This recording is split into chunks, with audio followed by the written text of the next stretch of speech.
ಜಮದಗ್ನಿಗೆ ನಾನು ಮನಸ್ಸೋತ್ರೆ ಜನಕ ಜಗದ ವಿಖ್ಯಾತಿ ಗಾತಿ ಕನಕ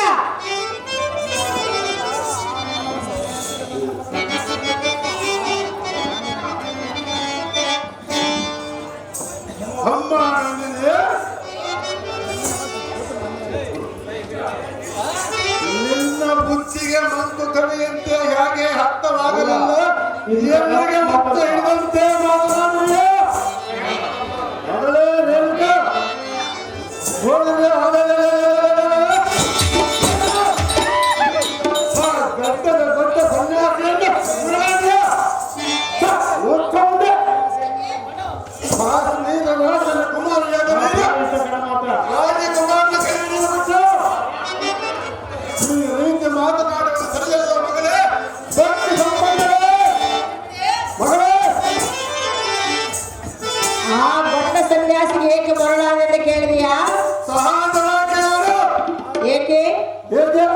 ಸನ್ಯಾಸಿಗೆ ಯಾರನ್ನು ಮದುವೆ ಮಾಡಿಕೊಳ್ಳಬೇಕು? ರಾಜನನ್ನು ಮದುವೆ ಆಗಬೇಕು. ರಾಜನ ಬಡವನಾದರೆ ಆ?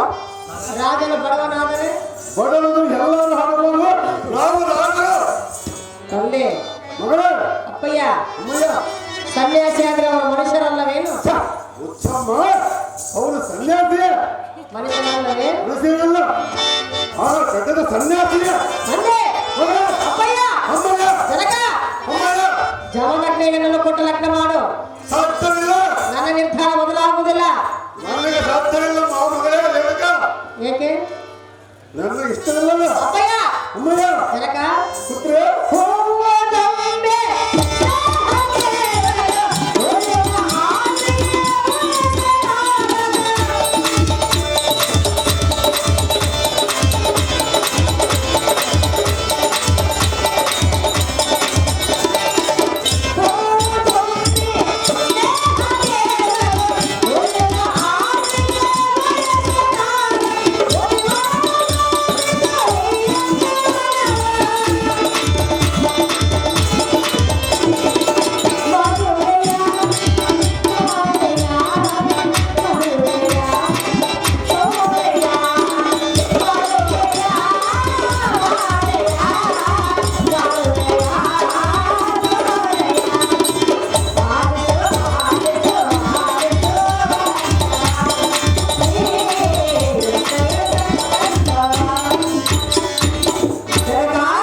ಅಮ್ಮಯ್ಯ ಹೂವು ದುಂಬಿಯ ಸ್ನೇಹವನ್ನು ಕೇಳಬಹುದು ಹೊರತು ಹುಲ್ಲಿನ ಆಸೆಯಲ್ಲ ಭಲೆ ಭಲೆ ಅಂದೆ ಮಗಳೇ ನೀರಿಲ್ಲದೆ ನದಿ ಬದುಕುವುದಿಲ್ಲ ಚಂದ್ರನಿಲ್ಲದೆ ಚಕೋರಿ ಮಾಡುವುದಿಲ್ಲ ಜಮದಗ್ನಿ ಇಲ್ಲದೆ ಈ ರೇಣುಕ ಇರುವುದಿಲ್ಲ ಭಲ ರೇಣುಕ ಜಮದಗ್ನಿಯ ಕಲ್ಯಾಣವನ್ನು ನಡೆಸಬೇಕು ಜನಕ ಜಗದ್ವಿಖ್ಯಾತಿ ಕಾರ್ತಿಕನಕ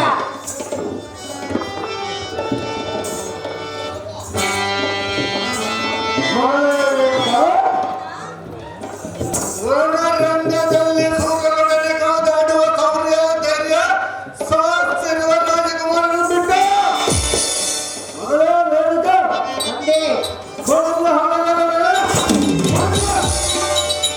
ಆ ಸನ್ಯಾಸಿಯನ್ನು ಒರೆಸಿ ಹರಣ್ಯಕ್ಕೆ ಹೋಗುವೆಯ ಹೌದು ತಂದೆ ತಮ್ಮ ಹರಣ್ಯಕ್ಕೆ ಹೋಗುವೆಯ ಮಗಳೇ ನಿರ್ಯಾತಕ್ಕೆ ಮಾಡಿ ಅಂದೆ ಮಗಳ ಆ ಗಿಡದಲ್ಲಿ ಏನು ಕಾಣುತ್ತಿರುವುದು ಮಗಳೇ ಆ ಗಿಡದಲ್ಲಿ ಏನು ಕಾಣುತ್ತಿರುವುದು ಅಲ್ಲಿ ಪಕ್ಷಿಗಳಲ್ಲಯ್ಯ ಅದರ ಬಣ್ಣ ಹೇಗಿರುವುದು ಕಪ್ಪಾಗಿರುವುದು ನಮ್ಮಯ್ಯ ಕಪ್ಪಾಗಿರಲ್ಲ ತಪ್ಪಾಗಿರುವುದು ಅವರಮ್ಮಯ್ಯ ಅದರ ಕಂಡದಿಂದ ಬರುವ ಖುಷಿಯನ್ನು ಶ್ರದ್ಧೆ ಹೇಗೆ ಹೋಗಿ ಹಾಗಿರಬಹುದು ಅದು ಕಪ್ಪಾಗಿರದೆ ಬಣ್ಣ ಕಪ್ಪಾಗಿದ್ದರೂ ಕಂಠದಿಂದ ಬರುವ ಕುಹುವಿನ ಶಬ್ದವಾಗಿರುವುದು ಹಾಗಿರಬಹುದು ರಾಜಕುಮಾರನ ಹಳಿ ಎಂದರೆ ರಾಜಕುಮಾರನಾಗಿರಬೇಕು ಅಂದೆ ಮಗ ಅವನು ಸನ್ಯಾಸಿ ಸನ್ಯಾಸಿ ಅಂದ್ರೆ ಅವನೇನ ಮನುಷ್ಯರಲ್ವೇನು ತಮ್ಮ ಹಾಗಿರಬಹುದು ತಂದೆ ಅವನು ಹಳಿಯಲ್ಲಿ ಒಬ್ಬ ಸನ್ಯಾಸಿ ಹೋಗುವನ್ನು ಬಿಡು ಮಗಳ ಸುಖವನ್ನು ನೋಡು ಸುಖವನ್ನು ಮಾಡಿದವನು ರಾಜನು ಕೇಳು ಜಮದಗ್ನಿಯನ್ನು ಕೊಟ್ಟು ಲಗ್ನವನ್ನು ಮಾಡು ಸಾಧ್ಯವಿಲ್ಲ ಅಪ್ಪಯ್ಯ ಅಮ್ಮಯ್ಯ ಆ, ಆ, ಆ,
ಕುಹು ಎನ್ನ ಶಬ್ದ ಇಂಪಾಗಿರಬಹುದು. ಇಂಪಾಗಿರೋದು ಅಮ್ಮಯ್ಯ, ಆ ಬಣ್ಣದ ಕಪ್ಪಾಗಿರೋದಲ್ಲ, ಅವನು ಸನ್ಯಾಸಿಯಾಗಿರೋನು ಜನಕ. ಅಮ್ಮಯ್ಯ. ಮಾತು ಮಾತು ಜಮದಗ್ನಿ ಮುನಿವರನನ್ನು ಸನ್ಯಾಸಿ ಎಂದು ಆಳಿಸಬೇಡ. ಮಾತು ಮಾತಿಗೆ ಸನ್ಯಾಸಿ, ಹನುಮ ಸನ್ಯಾಸಿ ಅಂದ್ರೆ ಅವನು ಹಗಲಿನ ಸನ್ಯಾಸಿಯ. ಜಮದಗ್ನಿ ರೂಪ ಲಾವಣ್ಯಕ್ಕೆ ನಾನು ಮನಸ್ಸೋತಿಲ್ಲ. ಮಗಳೇ, ಅವರ ರೂಪ ಲಾವಣ್ಯಕ್ಕೆ ನಾನು ಮನಸ್ಸೋತಿಲ್ಲ. ಮತ್ತೆ ಯಾವ ಅವರಲ್ಲಿ ಏನೋ ಒಂದು ಸತ್ವವಿರೋದು. ಆ ಸ್ವಪ್ನವ ಏನಮ್ಮ ಮಗಳೇ ರೇಣುಕ? ಅವರಿಗೆ ನಾನು ಮನಸ್ಸು ಕೊಟ್ಟಿರುವೆನು. ಆ ಸ್ವಪ್ನವ ಎಂತದಮ್ಮ ಇದು? ರೇಣುಕ ಜಮದಗ್ನಿ ಕಲ್ಯಾಣವನ್ನು ನಡೆಸಿದರೆ ಅದು ಎಂಥದ್ದು ಎಂದು ನನಗೆ ತಿಳಿಯುವುದು ಜನಕ. ಆ ಜಮದಗ್ನಿಯಿಂದಲೇ ನನ್ನ ಜನ್ಮ ಸಾರ್ಥಕ. ಆ ಹೋ ಎನ್ನ ಮೋಹದ ಮಗಳು ಮೌಲ್ಯಗಳಿಂದ ಅಲಂಕೃತ.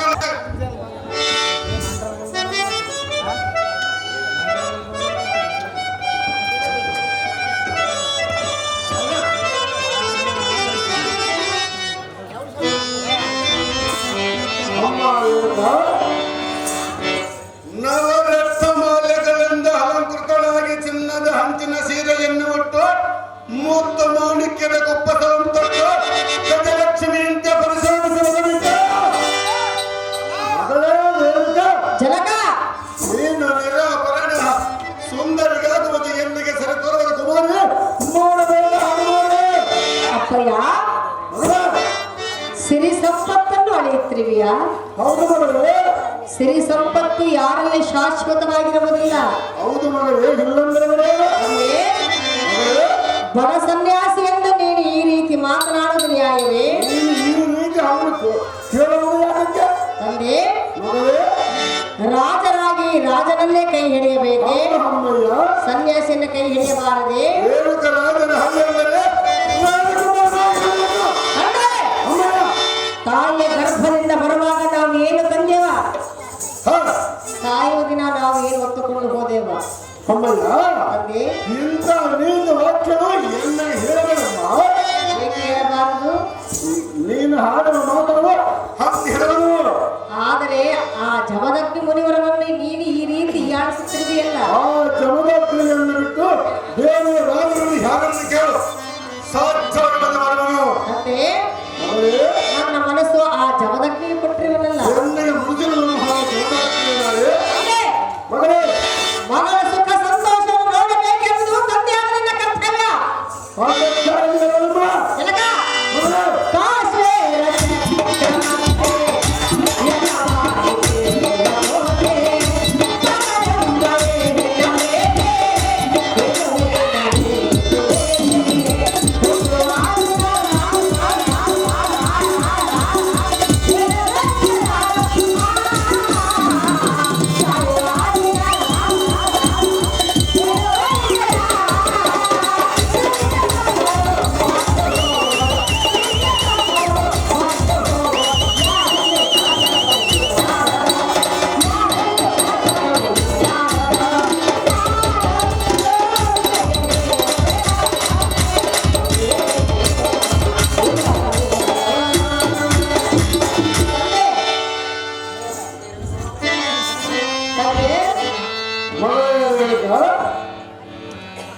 ಕಾಶ್ಮೀರ ಚಕ್ರವರ್ತಿ,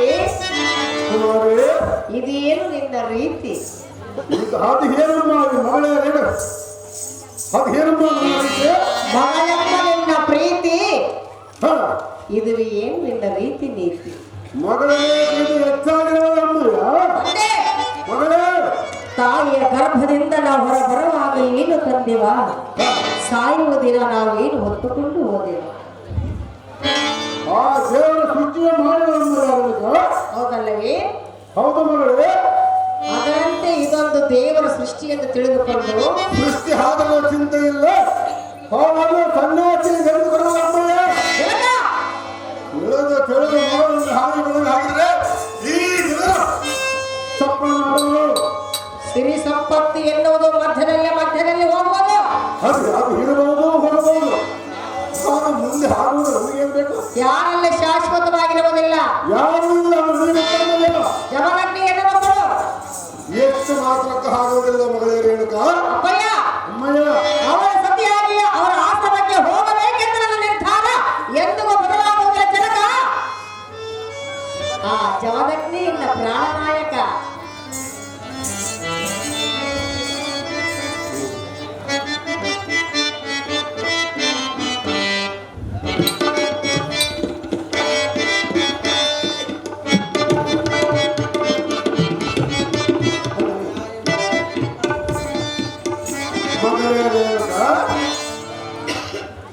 ವೈರಾಗ್ಯದ ಮಾತುಗಳನ್ನು ಮಾತನಾಡಲಿಲ್ಲ. ಮಗಳೇ ರೇಣುಕ, ಏತ ತಂದೆಯಾದ ನಾನು ಮುಂದುವರೆದು ಬರುವ ಕುಂದಳಿಗೆ ಏತ ಮಗಳನ್ನು ಕೊಡಲೇ.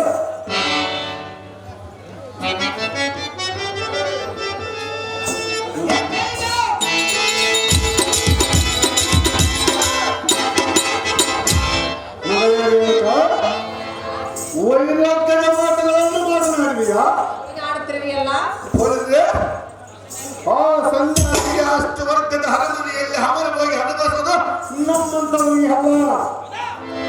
ಮಗಳೇ ರೇಣುಕ,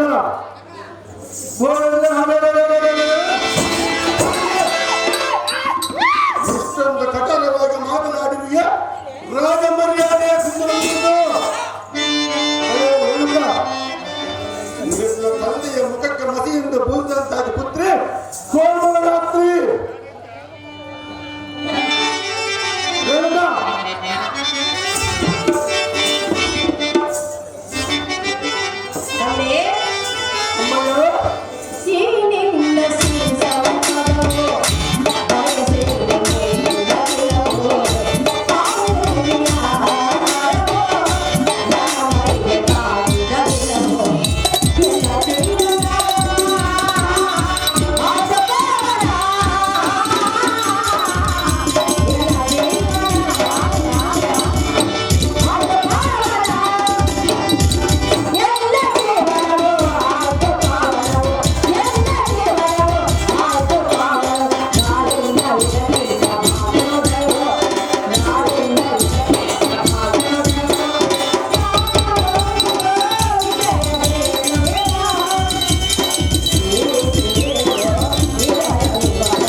ರೇಣುಕರಾಜನ ಪಾತ್ರ ಮಾಡಿದವರಿಗೆ 201 ರೂಪಾಯಿಯನ್ನು ಬಹುಮಾನ ಪ್ರಕಾರ ಮಾಡಿದ್ದಾರೆ.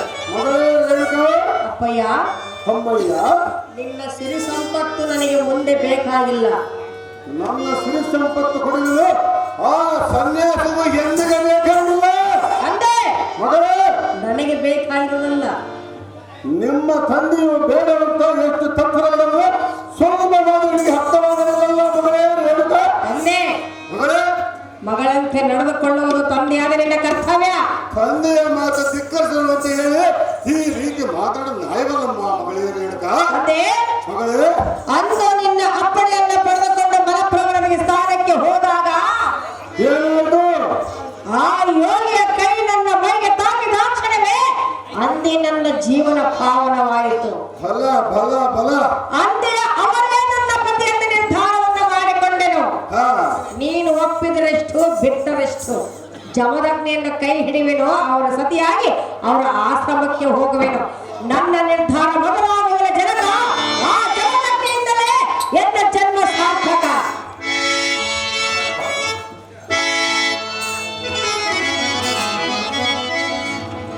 ಅಮ್ಮ ರೇಣುಕ,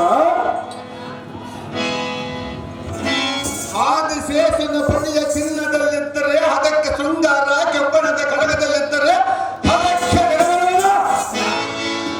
ಅವಳೇ ರೇಣುಕ, ಎಲ್ಲವೇ ಎತ್ತ ತಂದೆಯಾದ ನಾನು ಮುಂದೆರೆದು ಬರುವ ಕುಂದಗಳಿಗೆ ಎತ್ತ ಮಗಳನ್ನು ಬಲಿಕೊಡಲೆ.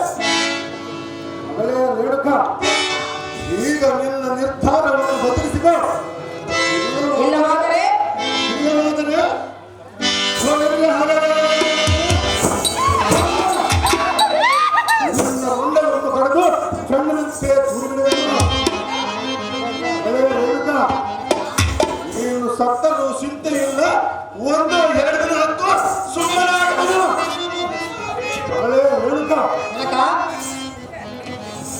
ನಿನ್ನ ನೆತ್ತಿಯ ಮೇಲೆ ಮಾತವನ್ನು ಹಾಡಿದ ಮಗಳೇ ಸಾಕು ಮಾಡಿ ರಗಳೆ ಅದೇ ರೇಣುಕ ಸಾಕು ಮಾಡಿ ರಗಳೆ ಜನಕ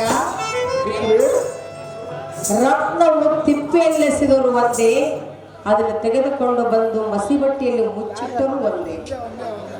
ಮಗಳೇ ರೇಣುಕ ಅದನ್ನು ತೆಗೆದು ನೋಡಿದಾಗ ರಕ್ತವಾಗಿರುವುದೇ ಹೊರತು ಮಸಿಬಟ್ಟಿ ಆಗಲು ಸಾಧ್ಯವಿಲ್ಲ. ನಿನ್ನ ಅನೇಕ ವರ್ಷಗಳು ಎಲ್ಲಿಗೆ ಹೇಳಬೇಡಮ್ಮ ಅಪ್ಪಯ್ಯ, ಅಮ್ಮಯ್ಯ. ನಾನು ಸತ್ವರ ಚಿಂತೆಯಲ್ಲ, ಒಂದೆರಡು ದಿನ ಹತ್ತು ದುಃಖವನ್ನು ಮರೆತು ಬಿಡುವನೆಂದು ಹೇಳಿದೆಯಲ್ಲ, ಸಾಧ್ಯವಾಗಿರಲು ಅಂದೆ ಮಗಳೇ ಅದರಂತೆ ನಾನು ಸತ್ಯನೆಂದು ತಿಳಿಯೇ ನನ್ನನ್ನು ಮರೆತು ಬಿಡು. ಹ ನಿನ್ನ ಮಾತು ನಾನು ಕೇಳುವುದಿಲ್ಲ, ನಾನು ಆಶ್ರಮಕ್ಕೆ ಹೋಗುವೆನು. ಕಣ್ಣಿಯ ತಿಲಕ ತೆಗೆದುಕೊಳ್ಳಿ ನಾನು ಕೇಳಲ್ಲ. ಆ ಪ್ರೀತಿಯ ಮಗಳಾದರೂ ಮಾಲೆಯನ್ನು ಧರಿಸಿ ನಾರು ಮಡಿಯನ್ನು ಒಟ್ಟ ಗಡ್ಡೆ ಗೆಣಸು ತಿನ್ನುವ ಆ ಸನ್ಯಾಸಿಯನ್ನು ಮದುವೆ ಮಾಡಿಕೊಂಡು ಕಷ್ಟವನ್ನು ಅನುಭವಿಸೋದಕ್ಕೆ ಸಿದ್ಧರಾಗಿರುವ ಪ್ರೇರಕ. ಹಂಸ ತೋಲಿಕ ಕಲ್ಪದಲ್ಲಿ ಮಿಲಿಗಿದ್ದ ನಿನ್ನ ಕೋಮಲ ಶರೀರವು ಕಲ್ಲು ಮುಳ್ಳನ್ನು ತುಳಿದು ಕಣ್ಣೀರು ದಾರಿಯಲ್ಲಿ ಕೈಗೊಳ್ಳುವಿಯ ಬೇಡ ಮಗಳೇ ಬೇಡ. ನಿನ್ನ ಮೆಚ್ಚುವ ಅನೇಕ ರಾಜರ ಚಿತ್ರಪಟಗಳನ್ನು ಇವಾಗ ನೀನಲ್ಲಿ ಯಾರು ಮೆಚ್ಚುವಿಗ ನನಗಿಷ್ಟವಿಲ್ಲ ಮಯ ಅಂದೆ.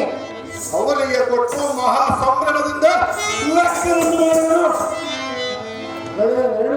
ಇಷ್ಟವಿಲ್ಲದ ರಾಜರನ್ನು ತೆಗೆದುಕೊಂಡು ನಾನೇನು ಮಾಡಲಿ? ಎನ್ನುವ ಕಾಲ ಅವಕಾಶವನ್ನು ಕೊಡುವೆನು. ಆಲೋಚನೆಯನ್ನು ಮಾಡ ಪುತ್ರಿ ಗೋಮರಾತ್ರಿ. ನಾರದ ನಾರದ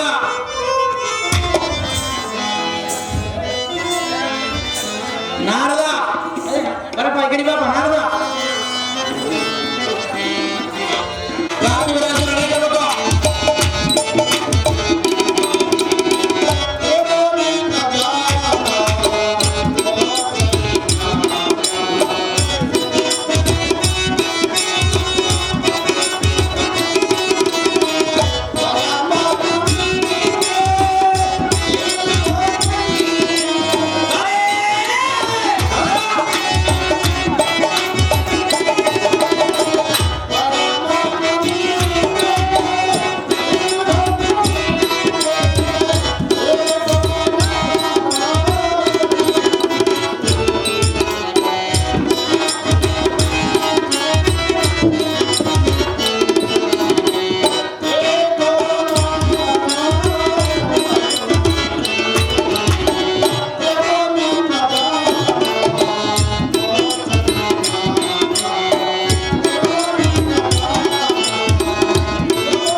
ಸ್ವಾಮಿ ನಗರದಲ್ಲಿರುವ ರೇಣುಕರಾಜನು ಇಲ್ಲಿರುವರ ತೋರಿಸುವಂತ ನಾನು ಸಾರಥಿ ಅತಿ ಜಾಗ್ರತೆ. ನಿಮ್ಮ ಇಷ್ಟದಂತಾಗಲಿ ಸ್ವಾಮಿ.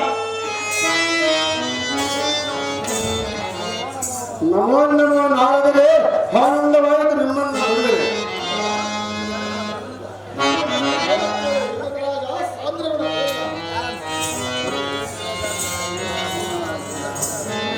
ಆಹೋ ಸ್ವಾಮಿ ನಾರದರೆ ರೇಣುಕರಾಜ, ತಾವು 3 ಲೋಕಗಳನ್ನು ಸಂಚಾರ ಮಾಡಿ ಬಂದಿರಿ. ಆದ ಕಾರಣ ತಾವಲೋಕದಲ್ಲಿ ಏನೇನು ವಿಶೇಷವನ್ನು ಕಂಡು ಬಂದಿರಿ. ಸ್ವಾಮಿ ನಾರದರೆ ರೇಣುಕರಾಜ, ಅದನ್ನು ಎಲ್ಲಿಗೆ ಬೇಡಿ ಎನ್ನ ಮನಸ್ಸು ಸಂತೋಷಪಡಿಸುವ ಬ್ರಹ್ಮಾನಂದನೇ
ಸ್ವಾಮಿ ನಾರದರೆ ಅದೇನೆಂದರೆ ಅದೇನೆಂದರೆ ಜಮದಾಗ್ನಿ ರೇಣುಕಾದೇವಿ ಶಾಪಗ್ರಸ್ತ ದೇವತೆಗಳು ಅವರ ಮನರಾಶಿಯನ್ನು ಈಡೇರಿಸಿ ಅವರ ಮಾತು ನಿರಾಕರಿಸಬೇಡ.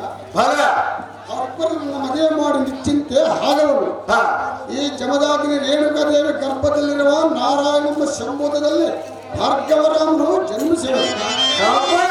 ಈ ಭೂಮಿ ಭಾರವನ್ನು ಕಡಿಮೆ ಮಾಡಿರಲು ದುಷ್ಟರನ್ನು ಸಂಹರಿಸಿ ಶಿಷ್ಟರನ್ನು ರಕ್ಷಿಸಿರುವನು ರೇಣುಕರಾಜ. ಈ ಮಾತು ಸಹಜ.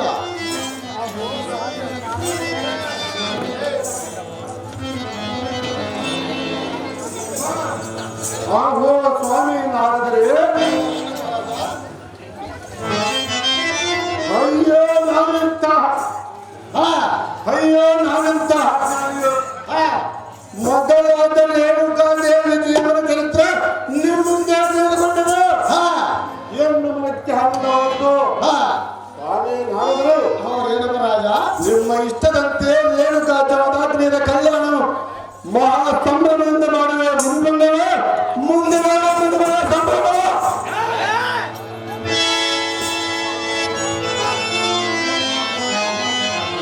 ರಾಜೇಂದ್ರ, ನಾವಿನ್ನು ಹೋಗಿ ಬರೆದರು.